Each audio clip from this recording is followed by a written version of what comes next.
18 ნოემბერს მარნეულის მუნიციპალიტეტის გამგეობის თათბირის პირველი ნაწილი ტრადიციულად ტერიტორიულ ერთეულებში გამგებლის წარმომადგენლებთან გაიმართა. შეხვედრაზე გამგებლის წარმომადგენლებისგან კვირის ანგარიში მუნიციპალიტეტის გამგებლის მოადგილეებმა ჩაიბარეს. თათბირზე იმსჯელეს სოფლებში არსებულ პრობლემებსა და მათი გადაჭრის გზებზე.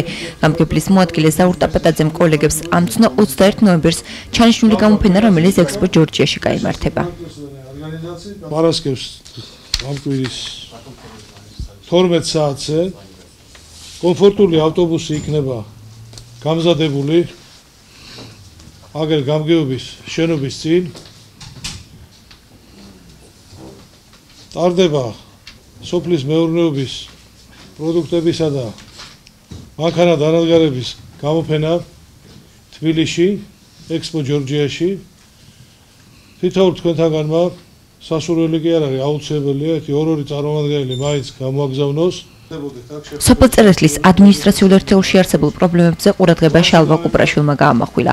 აგრეთვე შეხვედრაზე წამოიჭრა ადმინისტრაციული შენობების კეთილმოწყობის საკითხიც.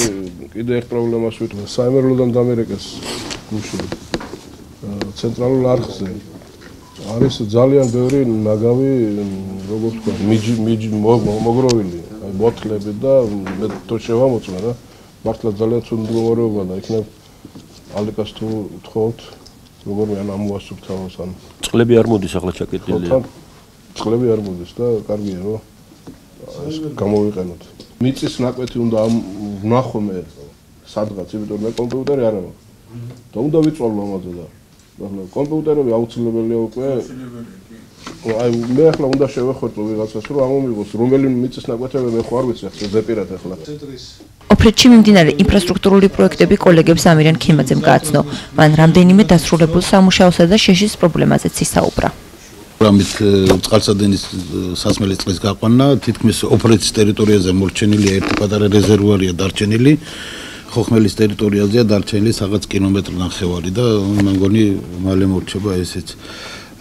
დანარჩენი ყველაფერი ნორმალურია, რაც შეეხება ბატონმა ვალერი მითხრა, რომ დღეს მანქანა ამოვა ლიბერტ ბანკიდან და დარჩენილი ეს დიდი პრობლემა რაც არის შეშის პრობლემა, მგონი დღეს გაიცემა ეს ჩეკები და შეშაზე და რა ვიცი, დანარჩენი ყველაფერი ნორმალურია.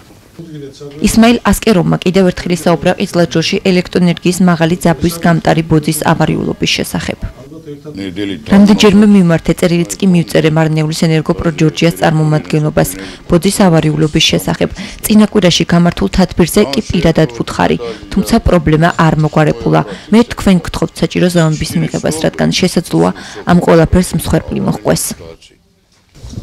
წერაქვის ტერიტორიულ ერთეულში გამგებლის წარმომადგენელმა დავით კუპატაძემ სოფელში არსებულ პრობლემებზე გაამახვილა ყურადღება და გამგებლის მოადგილეს დახმარებას სთხოვა. გარეგანათება ახლო მომავალში ჩაირთობა როგორც ბატონი თახირი მეუბნება. შეშის პრობლემა დალაგდა ნუ როგორ უკვე გამოყოფილია, ხვალ ალბათ სავარაუდოდ გუშინ დავგეგმეთ ბატონ ვალერთან დავიყვანთ ბანკის მანქანას, გავცემთ თვითრებს და იმ დღეს რო ყავდა ენერგოპროს წარმომადგენლები, მე ვუთხარი და ასეთი პასუხი ვიყო, რომ ჩვენ მივხედეთო მაგ საქმეს, ხაზი მიდის თითქმის ნახევარ გზაზე მეტი ტყეში. გუშინ წინ იმის წინ ითიშება მალე ითიშება, ამას მერე უნდა საავარიო ჯგუფის გამოძახება ის ან მალე მოვა ან როგორ და ასეთი პრობლემები არის. უმთავრესი რაც არის ახლა ბატონო ზაურ წყალია ჩვენი პრობლემა ისევ. იმიტომ როგორც ზაფხულში სიცხე აშრობს და აკლებს, ასევე ზამთარში ოდნავ ყინვა იქნება და წყალი ფაქტურად აღარ გვექნება ჩვენ. აი ყინვები როგორც დაიწყება, ნამდვილად არ გვექნება. იმიტომ რომ სათავეში სადაც მორედინება ძალიან მცირე რაოდენობა არის რა, ოდნავ რო გაიყინება ის ეგრევე იყინება და აღარ ჩამოდის კაპტაში. გამგეობის დღევანდელ თათბირზე კოლეგებმა კიდევ ერთხელ გაამახვილეს ყურადღება მიწის პრივატიზაციისა და სოფლებში აღრიცხვიანობის თემასთან დაკავშირებით. აღნიშნული შესახებ ნუკრი მემარნიშნულმა როგორც თავის, ასევე სოფლის მეურნეობის სამინისტროს ხედვა კოლეგებს გააცნო. აღრიცხვიანობა ეს არის პირველი რაც რითიც იწყება საერთოდ კაპიტალიზმი და ეს აღრიცხვიანობა როგორღაც ახლა ჩვენ გვაქვს რაღაც ინფორმაცია და მინდოდა მეთხოვნა რომ კიდევ ერთხელ გადაგემოწმებინათ, იმიტომ რომ ჩვენ ინფორმაცია, რა თქმა უნდა, თქვენი დახმარებით აქვს მოწოდებული, რომ სად რამდენია და უშუალოდ სახრავი, ფუტკარი რამდენია და ასე შემდეგ. ეს აქ გამგეობასაც და ჩვენც, მაგრამ კარგია თუ კი ამას რაღაცაერად პერიოდული შემოწმება, პერმანენტულად ამას გადავხედავთ, იმიტომ რომ აი კაც ადამიანს ფერმერს ყავდა დაუშვათ 40 სული საქონელი, ხო? და გაყიდა, ეს მისი უფლებაა და გაყიდა, მაგრამ ჩვენ ხო უნდა აღვიცხოთ, რომ ის აღარ არის თქვა წერეთელში, არა? ამიტომ რაღაცნაირად ინფორმირებულები უნდა ვიყოთ ამ საკითხებზე. ქვემო ყულარში ელექტროენერგიის პრობლემასთან დაკავშირებით კაშამ კარავემა ისაუბრა. Электричество. Помните, наверное, мы როგორც იცით, ელექტროენერგიის პრობლემა დიდი ხანია ქვემო ყულარში დგას. ჩვენ ხშირად გვისაუბრია ენერგოპროჯორჯიას წარმომადგენლობასთან აღნიშნულ თემაზე, ამ დარბაზშიც კი. თუმცა პრობლემად რჩება და არაფერი გაკეთებულა მათი მხრიდან. მე პირადად ვთხოვე მათ დახმარება, მაგრამ უშედეგოდ. Я не знаю. ტერიტორიულ ერთეულებში გამგებლის წარმომადგენლებთან გამგეობის 18 ნოემბრის თათბირმა რამდენიმე საათი გასტანა. მოინიშნა და გადაწყდა მუნიციპალიტეტში შემავალ ადმინისტრაციულ ერთეულებში არსებული პრობლემები.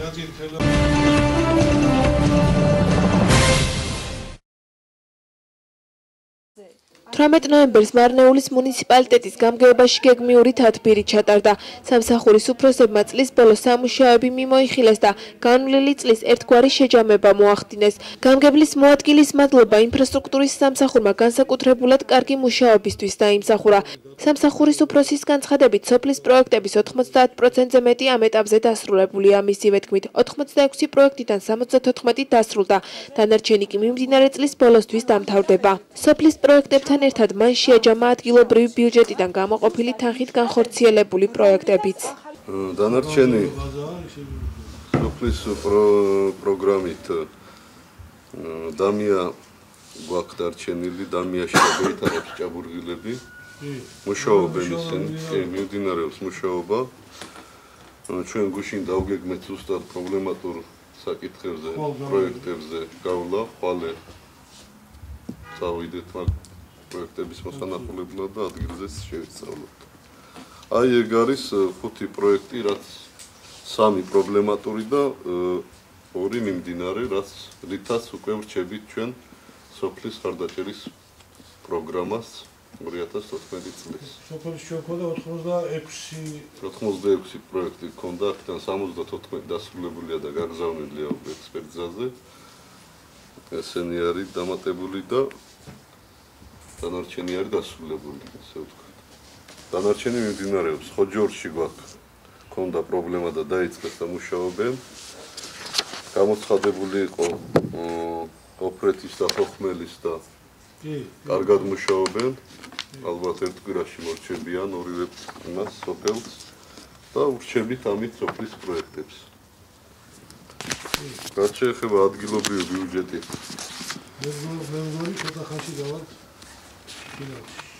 ფინალში ადგილობრივი ბიუჯეტით ვერ გავდივართ, იმიტომ რომ კიდევ დავიმატეთ სამუშაოები, აგერ ბიბლიოთეკა გამოაცხადეთ და დაიწყო მშენებლობა. კი, ჩვენაც დაგეგმილი ჰქონდა იქ ფინალში გასულებიც ვართ და ყველაფერი შესრულებული გვაქვს.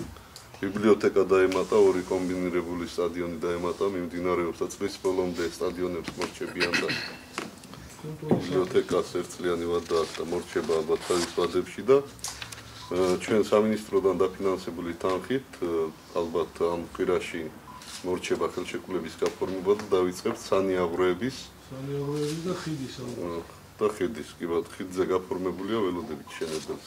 მადლობა მინდა გამოვუცხადო ინფრასტრუქტურის სამსახურს. აი მართლაც დედამამე ბიჭები ფეხზე დგანან. ჩამოსულები იყვნენ შემოწმებაზე მთავრობის კანცელარიიდანაც, ინფრასტრუქტურის სამინისტროდანაც, აკონტროლებელი ორგანოებიდანაც. მოვიდნენ პირდაპირ, ერთად ეს ცალ-ცალკე ხდებოდა. კითხვა ეგრევე დაისმენოდა თუ არა აი ობიექტები, რომელი მიმართულებითაც გნებავთ. საბძანდით წავიდნენ, შეამოწმეს რამდენიმე ათეული ობიექტი შეამოწმეს და არსაიდან არანაირი შენიშვნა არ მოსულა და მადლობას გიხდით ჩემო მოგებო. სოციალური საკითხები და სპორტული სიახლეები ყოველკვირეულ თათბირზე მიმოიხილა მამუკა ნავერიანმაც. ჩვენი სამსახურის მიერ 11 ნოემბრიდან 18 ნოემბრამდე ერთჯერადი მატერიალური დახმარება გაიცა 5 მოქალაქეზე 750 ლარით. დაკრძალვის ხარჯები ერთ მოქალაქეს ერთ ოჯახს აუნაზღაურეთ 250 ლარით. საჩუქარი ახალშობილზე ასეთი ერთ-ერთი კაი მოკლი გვაქვს. ერთ მოქალაქეს აუნაზღაურეთ 200 ლარით. ოპერაციის თანადაფინანსებით მოეხმარეთ ორ მოქალაქეს 1206 ლარით, მრავალშვილიანი ოჯახები მრავალშვილიან ერთ ოჯახს დავეხმარეთ 200 ლარით, გამოკვლევა მკურნალობა მედიკამენტები 12 მოქალაქეს 7527 ლარით. სულ დავაკმაყოფილეთ, ასე ვთქვათ, მოვეხმარეთ 22 მოქალაქეს 10133 ლარით. რაც შეეხება სპორტული მიმართულებით აქტიურობებს, ეს გახლავთ ამა წლის 14-16 ნოემბერს მესტიაში ჩატარდა საქართველოს დამსახურებული მწვრთნელის ალიოშა ჯაფარიძის ხსოვნისადმი მიმწვრთნელი რესპუბლიკური ტურნირი კრივში. 200 აკობრივ ჯგუფში ეს არის 99 2001 2002 და 2004 წელს დაბადებულ სპორტსმენთა შორის, სადაც ერთი ჩემპიონი ყავს და ორი მეორე ადგილოსანი. მე შემიძლია სახელით დაგვარებითაც უგნებავთ. ამა წლის 14-17 ნოემბერს ქალაქ რუსთავის ჩატარდა ორგზის ევროპის და მსოფლიოს პირველობის გამარჯვებულ ახალგაზრდებს შორის ბადრი ყვავილაშვილის მე-10 საერთაშორისო ტურნირი ჭიდაობა ძიუდოში 98-2002 წელს დაბადებულ სპორტსმენთა შორის, სადაც ერთი ჩემპიონი ყავს, ორი მეორე ადგილი და ერთი მესამე ადგილი. ჩვენი სოციალური პროგრამიდან გაცემული თანხების, ანუ მოსახლეობაზე დახმარების რაოდენობა გაცემული, აი იმდენად მაღალია და იმდენად კარგია, ასე ვთქვათ, რომ შეიძლება ითქვას, რომ რესპუბლიკაში ალბათ პირველი მაჩვენებელი გვექნება იმის, რომ ეხმარებით სამწუხაროდ ცუდია, რომ ბევრი გაჭირვებული ადამიანი ყავს, მაგრამ ჩვენი ბიუჯეტი გვაძლევს იმის საშუალებას, რომ შეძლების დაგვარად, რა თქმა უნდა, ეს პრობლემას ვერ ხსნის მთლიანად, მაგრამ შეძლების დაგვარად ალბათ ერთ-ერთ მოწინავე პოზიციაზე გავართ რესპუბლიკის მასშტაბით. თათბირზე მითითებები გამგებლის მოადგილისგან კომუნალური სამსახურის უფროსმა ლერი მუმლაძემ მიიღო. ურნების განვათავსეთ ცენტრალურ პრობლემა არ უნდა იყოს ნაგავზე. კი. და სადაც გამოსულია წყობიდან, ანუ ამ ურნებს გადავიტანთ იქ. შაბათობის ამბავმა როგორ ჩაიარა? კარგად, ყველა გამოვიტანეთ. რამდენი გამოვიტანეთ? მთლიანად მანქანები რაც იყო, არავის პრეტენზია არ წარმოუდგია. თუ რამე სადმეა, არ არის პრობლემა. თქვა ესეთი და ძალიან სერიოზული და მტკივნეები. ამოღების საკითხი როგორია? ამოღების საკითხი რთულად. მაგრამ ეხლა გეგმა რაც მაქვს, იმას ეხლა გეგმა ყოველთვის დგება ხოლმე, სავარაუდოდ შეუძლებელია ყველაფერი გაითვალო. წინასწარ რა შეიძლება მოხდეს ნებისმიერ პროექტით, იმიტომ დევს გაუთვალისწინებელი ხარჯებით. ასეა ყველა საქმეში. გეგმა იმისთვის, რომ თქვათ, გეგმა მაგ 10000 და ყველაფერი კარგად არის შევასრულე და წაჟ დაგვიწყდა, ეგრე არ გამოვა. იმიტომ რომ ეხლა მარნეულის რაიონი საქართველოში ერთ-ერთი თავისი პოტენციით მოწინავე რიგებში დგას. გამაქვს მხედველობაში. ჩვენი სასაზღვრო ზოლია, სავაჭრო ობიექტების ძალიან დიდი სიუხვეა, შესაბამისად ძალიან დიდი რეზერვებია იმის, რომ თქვენს მიერ ამოღებული თანხების გაორმაგება და გასამაგება მოხდეს. ცოტა მეტი მუშაობა იქნება საჭირო, იმიტომ რომ თქვენ ბრძანდებით ჩვენს დაქვემდებარებაში ჩვენი 100%-იანი წილით შექმნილი შეფესე და აუცილებლად მართალია ტენდერზე გადის ეს ყველაფერი დღეს, მაგრამ ხვალ როგორი კითხვები დაისმება, არავინ არ იცის და როგორი მიმართულებით წავალთ, შესაბამისად თქვენი მიმართულება უნდა იყოს იქითკენ, რომ რაც შეიძლება ჩემი სატენდერო წინადადებით იქნება ეს თუ სუბსიდიით იქნება, აუცილებლად ეს ერთმნიშვნელოვნად გეუბნებით რა. 10 ხელშეკრულება გაქვს, ხვალე უნდა ქონდეს 30, ზეგ უნდა ქონდეს 50. ხელშეკრულება არ არის, მივიღებთ საჯარიმო სანქციებს, კეთილი ვინებოდ გავატაროთ და ამოღების კუთხით უნდა იყოს მაქსიმალური მუშაობა. წინააღმდეგ შემთხვევაში ის რომ ეხლა ტექნიკა შევიძინეთ, ის შევიძინეთ, დასუფთავებული იქნება, უნდა იყოს ქალაქი დასუფთავებული, მაგრამ აუცილებლად უნდა იზრდებოდეს, პერმანენტულად უნდა იზრდებოდეს ამოღების კოეფიციენტი. კულტურის ცენტრის საახალწლო კონცერტისთვის ემზადება. ამ ეტაპზე ცენტრის ხელმძღვანელობა დეტალების დაზუსტებაზე მუშაობს. დავით ფაღავას განცხადებით, მომავალ კვირაში 26-27 რიცხვში კულტურის სახლი ლეო ანთიძისა და მურმან ჯინორიას პოეზიის საღამოს უმასპინძლებს. მან ღონისძიებაზე დასწრებისგან ყველა დაინტერესებულ მსურველს მოუწოდა. ამ დღეებში მზად ვიქნებით ჩვენ ანუ კომპანიასთან ვისთანაც ვაწარმოებთ ახლა მოლაპარაკებას ვით სცენასთან ერთად უნდა ის პროგრამაც წარმოგვიდგინოს რომელი პროგრამაც იქნება ძირითადი პროგრამა და არა შემადგენელი, არამედ შემადგენელი ჩვენ საერთოდ ვაკეთებთ გავიარეთ ბატონ მერაბთან რამოდენიმე ვარიანტი და შევჯერდით ერთ ვარიანტზე უკვე რომელიც მისაღებია და მუშაობთ მაგ პროგრამაზე და ძირითადი ეს ესე იგი სცენის და ის ძირითადი პროგრამის სამყაროთან არის ამ კვირაში ვაგვარებთ მაგ თემას უკვე მოვა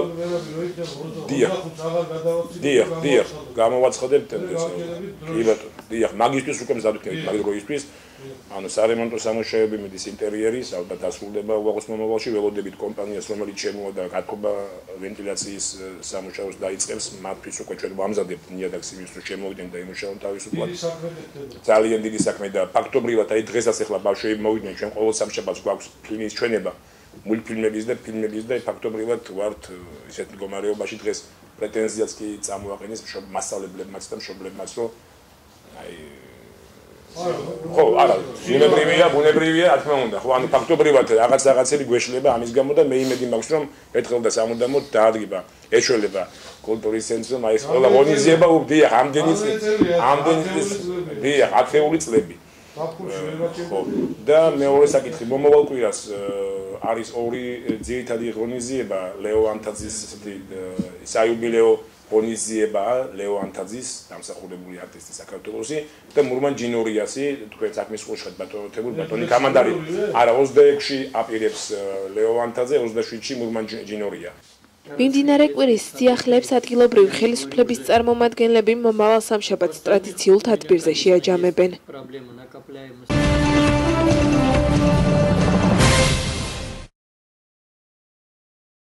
სენსიტიური თემების, ეთიკური სტანდარტების დაცვით გაშუქება, რეგიონული მედიის დახმარება ციფრულ მაუწყებლობაზე გადასვლის პროცესში და მისი ფინანსური დამოუკიდებლობის მხარდაჭერა.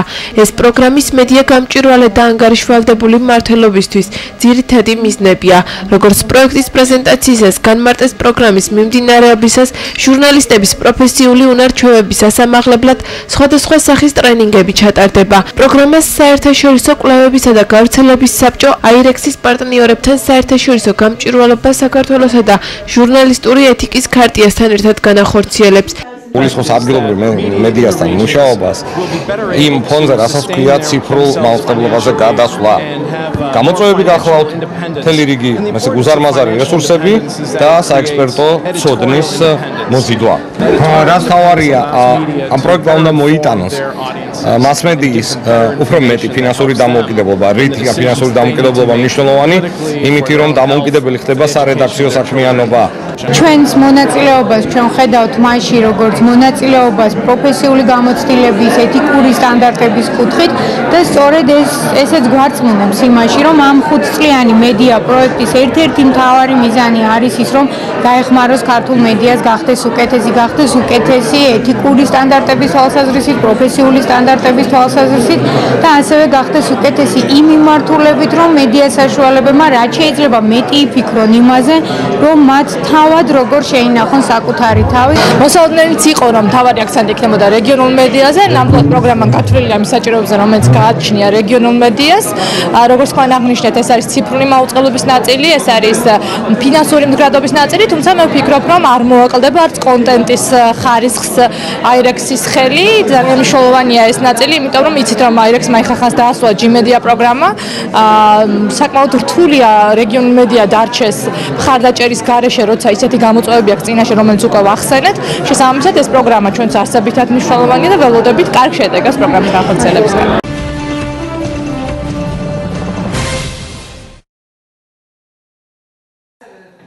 საგრანტო კონკურსისთვის განცხადებების მიღება დაიწყო. ევროკავშირის ხელშეწყობით საქართველოსა და სომხეთს შორის ერთობლივი ტერიტორიული თანამშრომლობა ღრმავდება. ტერიტორიული თანამშრომლობის პარტნიორები საქართველოდან და სომხეთიდან მოწვეული არიან ევროკავშირის მიერ დაფინანსებულ საგრანტო კონკურსში მონაწილეობის მისაღებად. პროგრამის მიზანია საზღვროსპირა რეგიონებში არსებული სოციალურ-ეკონომიკურ გამოწვევებზე ერთობლივი გადაწყვეტილების мიღება. Программа «Восточное партнерство и территориальное сотрудничество», программа территориального сотрудничества Армения-Грузия касается грузинские регионы Квемо-Картли и Санскт-Джавахети и армянские марцы Ширак, Тавуш и Лори. Цель этого программы – это создать возможность у местного правительства и у местного гражданского общества играть важную роль и решить свои проблемы через инструмент трансграничного сотрудничества. И как? Это будет через систему гранты, которые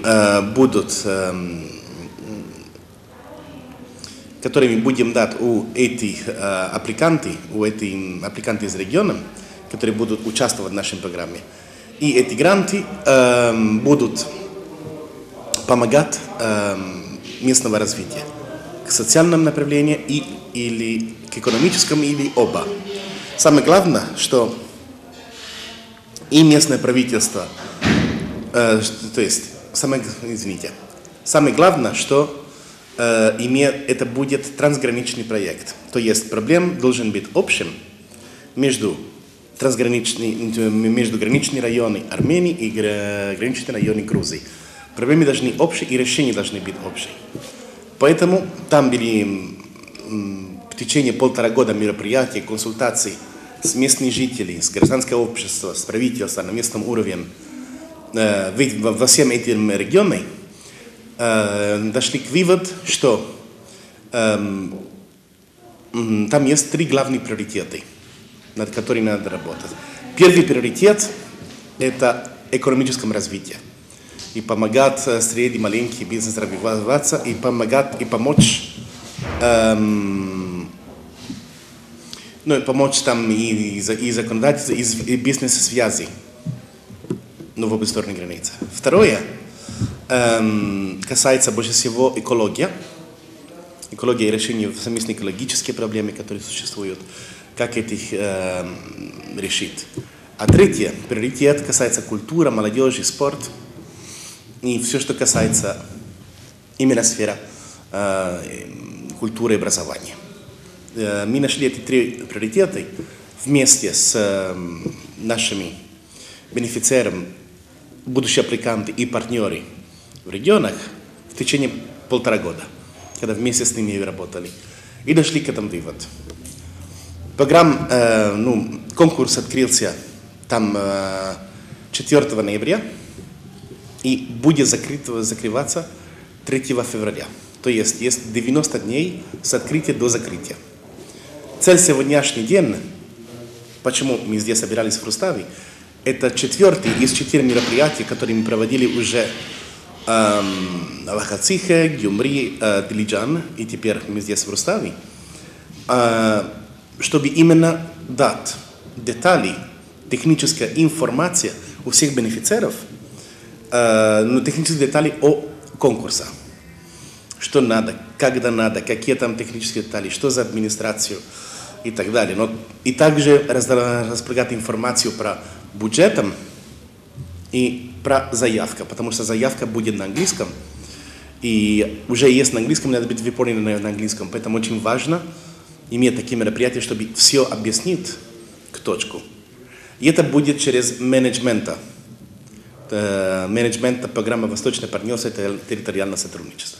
К нашим сторонам мы программа поддержки территориального сотрудничества, мы будем в течение этих 90 дней очень близко работать с бенефициаром и с аппликантом, именно поддерживать их процесс выполнения заявки и работать над своим проектом. Будем создать какие-то проектные клиники, где